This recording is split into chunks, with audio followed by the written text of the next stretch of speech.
So if you've been using PowerPoint for a long time, you might remember something that was in there ages ago called summary slide. And what it would do, it would look at all the titles of your slides and put them together in a list. Now, that doesn't exist anymore, but I was hunting for it today and I found something else that is really good.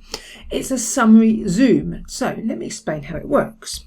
So what we've got our presentation here, and I've created my summary zoom. There it is. If I go to my slideshow, you can see how it works. So let's go into my slideshow. And here we go. So what we do, we've got all the slides I want to summarise. I'll click on one slide and it will zoom into that and I can carry on talking about them. Or if I go back, if I press my back key or my wheel on my mouse, it will take me back to the summary zoom. If I want to talk about conditional formatting, click on conditional formatting, takes me to that section. We can talk about that.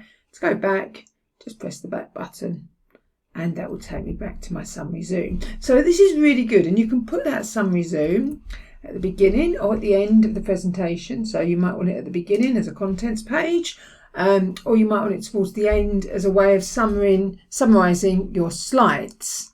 But let me show you how it's done. So what I did, let's get rid of that, start again. So we're going to go to insert, and from the insert menu we are going to choose zoom.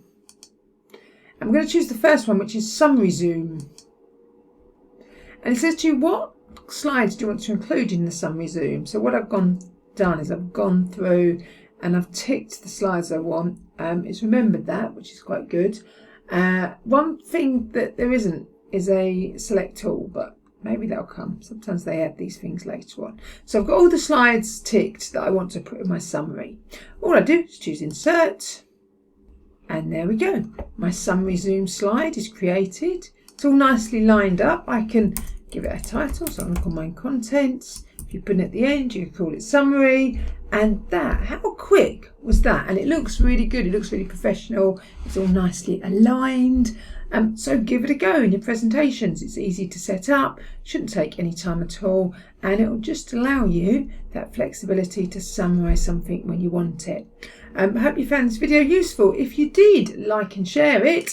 If you want to hear more about summary zooms or anything else on PowerPoint, then let me know in the comments. See you soon.